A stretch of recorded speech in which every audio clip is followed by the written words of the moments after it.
One of the things I love about the Charlotte Mason method is that you can level them up or level them down to best fit your student.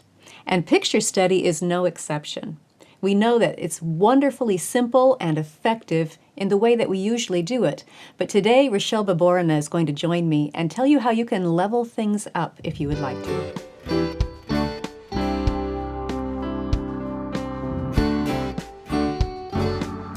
Welcome to the Simply Charlotte Mason podcast. I'm Sonia Schaefer. Today, joining me in the studio is Rochelle Baborina. Thanks for joining me again. It's a pleasure. We want to talk about picture study today. I know you did a session at one of our SCM live events on how you can level up picture study as the kids get older. And everybody just clamored. It was like, can you make that a podcast episode too? So here you go. Great. Why don't we start first with the fundamentals to make sure everybody knows where you start with picture study if we're going to then level up. Yes. So the fundamentals are basically the same through the years. We're just going to kind of widen the field with those fundamentals as our student gets older.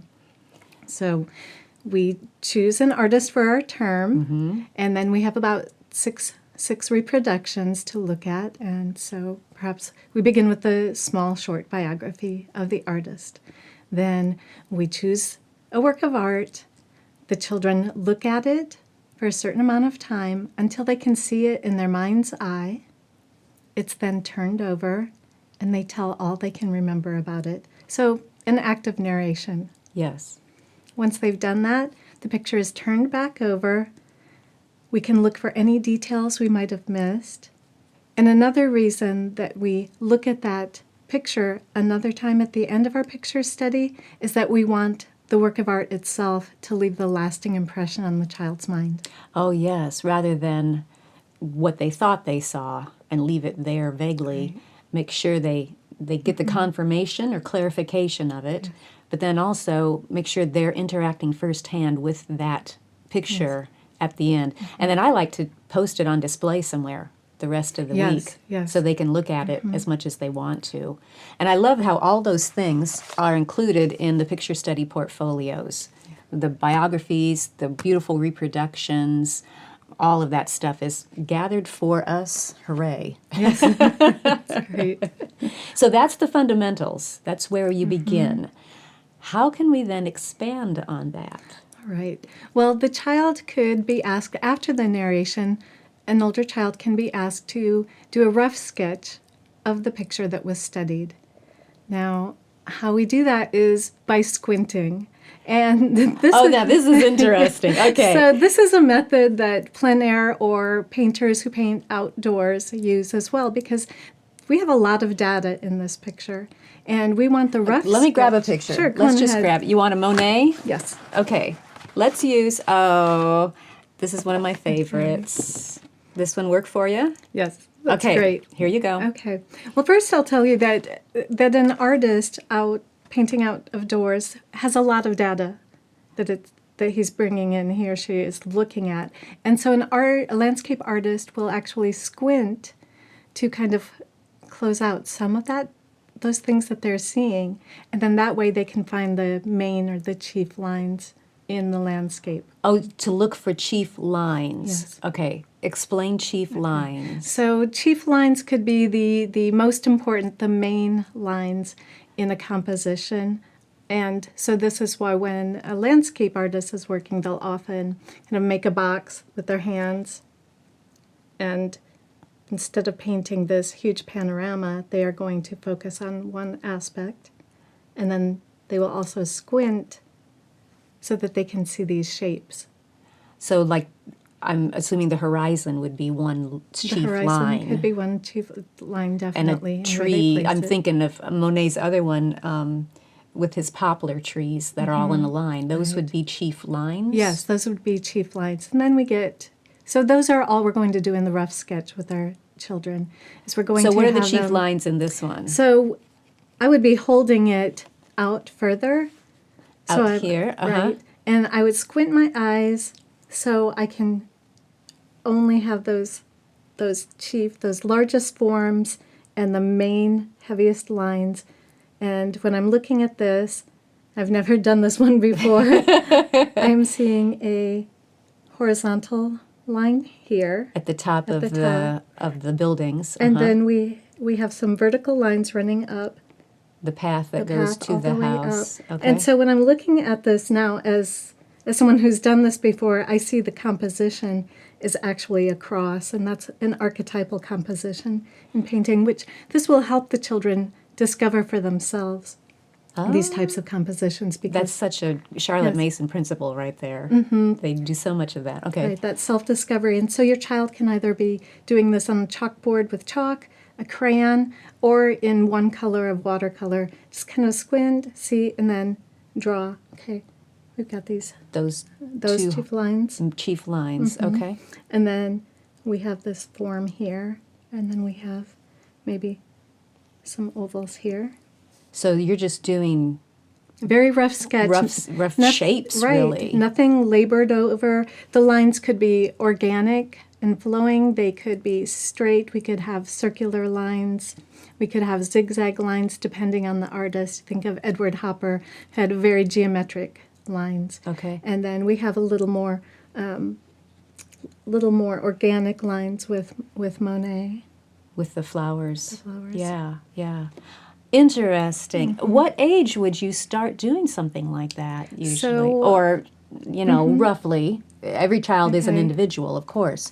You But- can already start incorporating this with your 6-year-old, or even having him draw something from memory after the narration. But you don't have to use this every time. It's just every once in a while to get them used to finding these chief lines.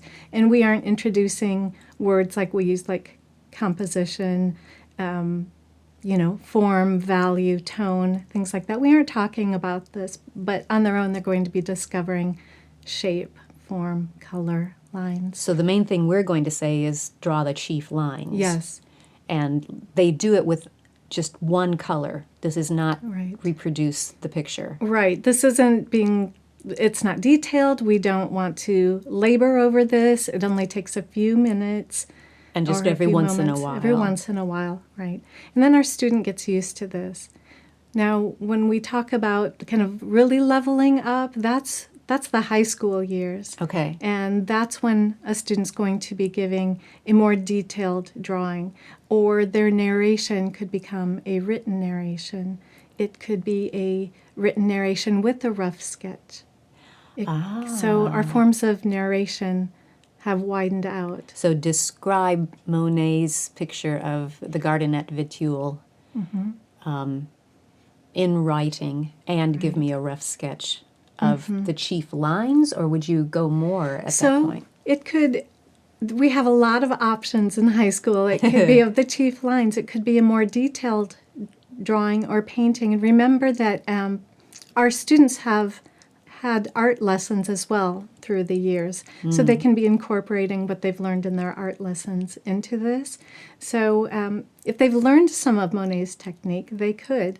But what a lesson would usually look like in this case would be looking at that picture again, same thing. This time, the form of narration widens. So I guess you could have written narrations already when your student has begun written narrations, if they'd like to write their narration, or if they'd like to write their narration and give a rough sketch. If they'd like to spend the whole time, their whole narration time, making a more detailed drawing or painting, that's another option. And a student could also be asked to narrate the picture in poetry form. Oh, yes. Oh, yeah. I've thought about, write your narration in poetry form, but I never connected it to describe the picture in poetry Yes. form. There's a level up right there. Right. Oh, my mind is going through, how would I make a poem out of the garden at Vitulle? Yeah, wow. And I mean, I think that what it does is it also widens the field of art appreciation for the student. So it's not always simply look and then tell back. Yeah. This time the student can even, a high school student who has had these types of narrations, different forms of narrations. As we know in literature, a student could be, their narration could be a drawing or a brush drawing of a scene from their literature That's reading. true, yeah. So it goes both ways. Right. It always crosses over, I It feel does, like. it does. Everything you're doing on the right-hand side is laying a foundation for what you could do on the left-hand Yes. side and vice versa. It's so brilliant. Ugh. And I do think that that helps the student from ever saying, do I have to narrate? Because we have a lot more options with our narrations than simply look at the picture and tell back, which is a wonderful thing. Yeah, that's I the fundamental. Yes. Yes. And that's what helps the student, hang that picture in the gallery of his mind. Yes. Right? Is that assimilation, telling back. Now, also in the high school years, you had mentioned some kind of art history book. How does that come into play? So in high school, it's no longer called picture study. Now we can call it art appreciation. The lessons are longer, 30 to 45 minutes. Oh, okay. So what you'll want to do is you'll choose a good survey or a book on a school of art. So you have Yeah, people I here found a that- few on my shelf. I've got The Story of Painting by Jansen and Jansen. That's great. And it's illustrated and it reads like a story as you go Yes. through a survey from cave drawings all the way up to the modern era. Yeah, what was modern when this was written? Yes. Yes. It wouldn't go up to 2023, but So, yeah, that would be considered contemporary art. And, Okay. And, I mean, unfortunately, I'm trying to think, I haven't found one that I would absolutely suggest coming all the way up to today. You're going to have to find those, all of the books that I would consider really living that I know about. And if your viewers have things that they can recommend, we would certainly take them. Oh, yeah. But Gombrich, The Story of Art, is another. It's a survey, but again, it goes up to modern, which is about the 1950s. okay, And then anything beyond the 50s, we would consider contemporary art. gotcha. I also found that Van Loon, The Arts. Now, maybe we should give some disclaimers Okay. for Van Loon. He writes in a very living way, Yes. but he's got an attitude. He has an attitude. He has a particular sense of humor that I have to say that my boys really loved. So he's kind of tongue-in-cheek. Yes. He definitely has his opinions. So I would say that The Story of Art by Gombrich is considered a classic. It's told in story form.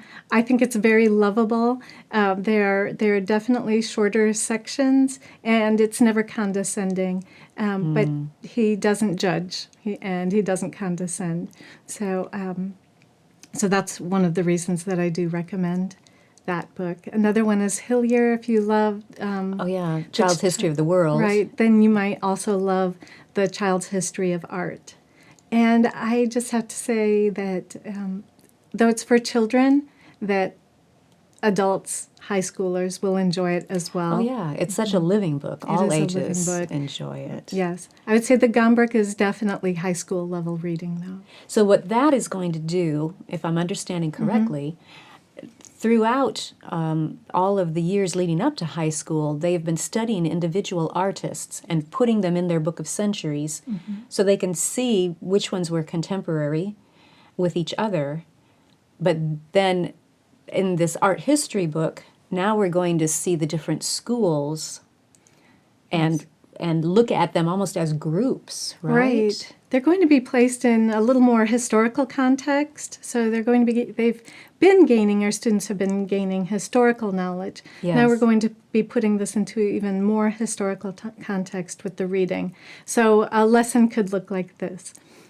You assign your high school student a reading on one of the schools, a section perhaps on the Impressionists. Okay. Right, so the student has read that section on his own, and now he is going to provide a narration for that section. He could narrate orally to you, or it could be in writing.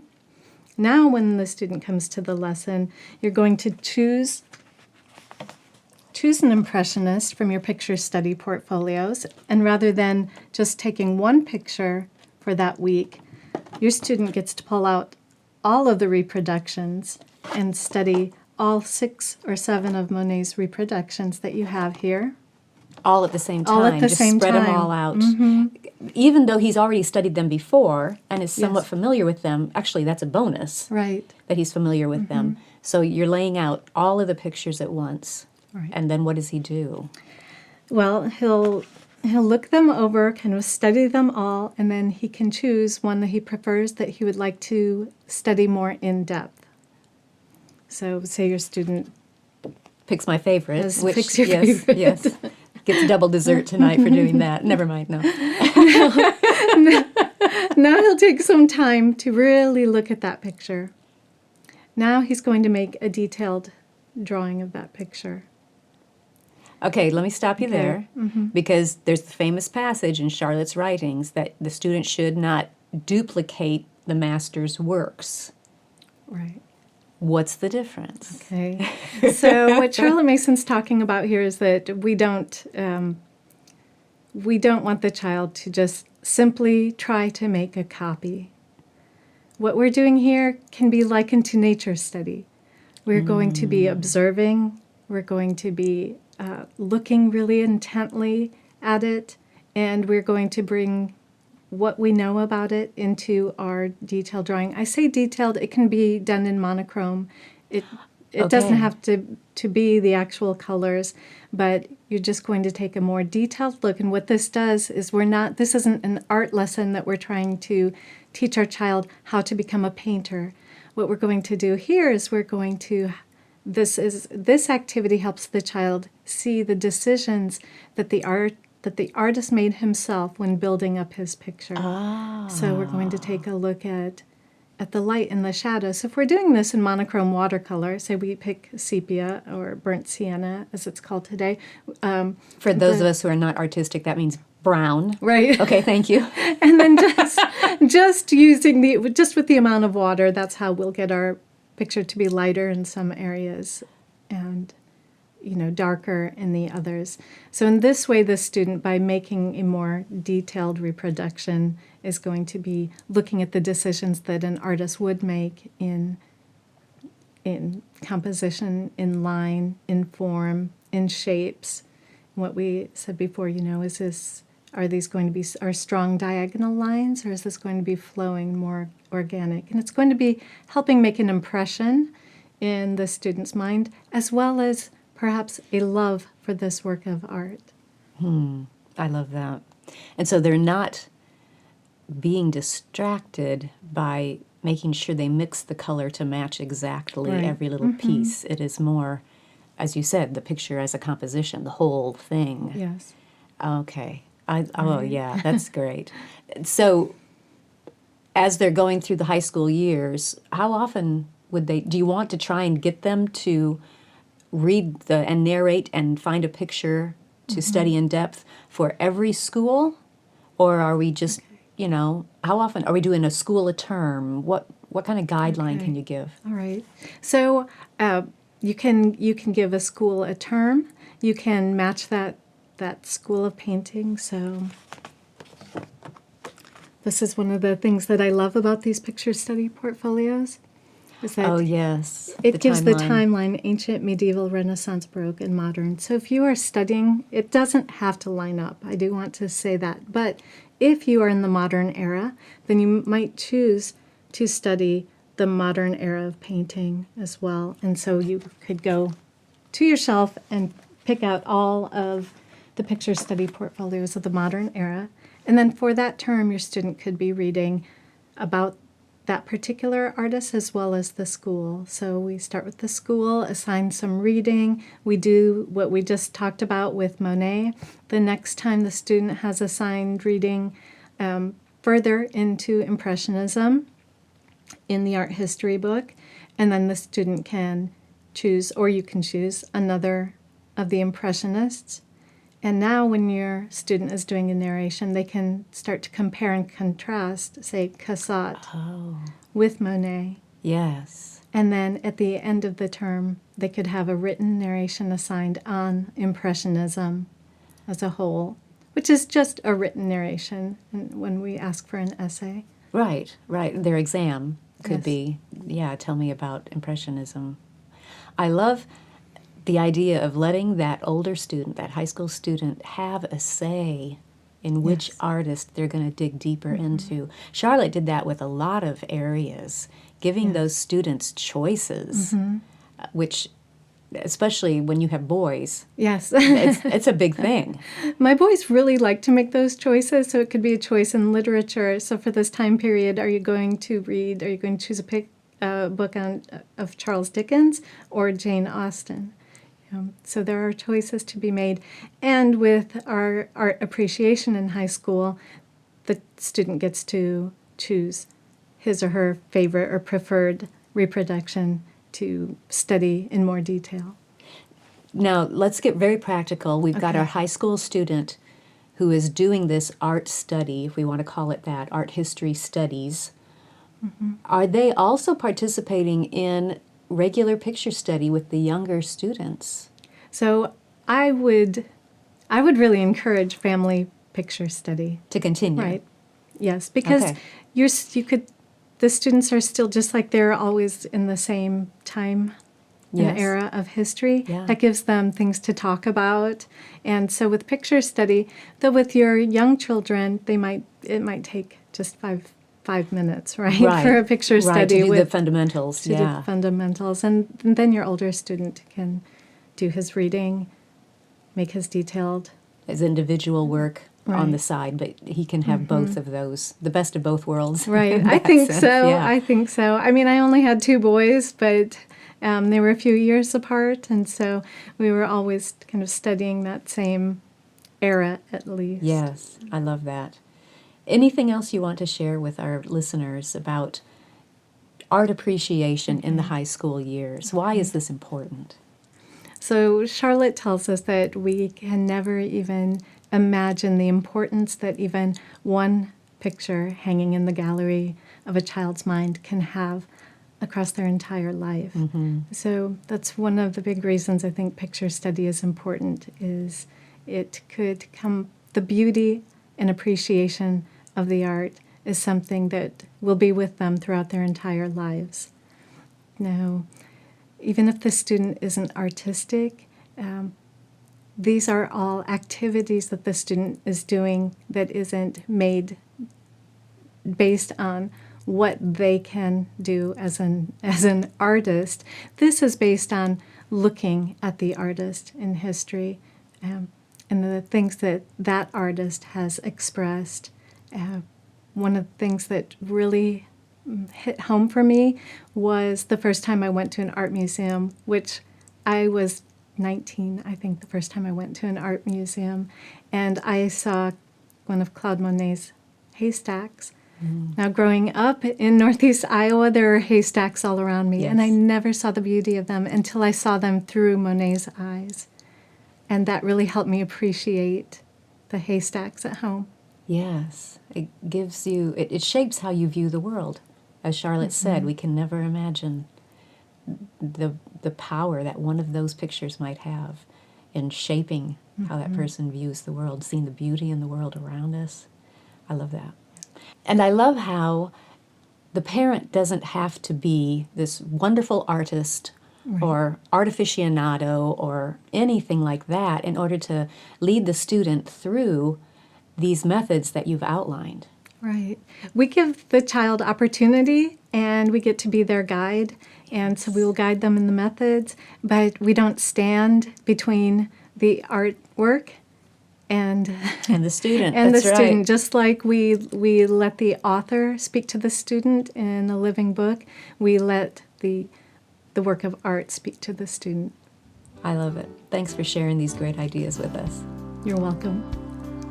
If you enjoyed this podcast, be sure to subscribe so you don't miss an episode. Thanks for joining me. I'll see you next time.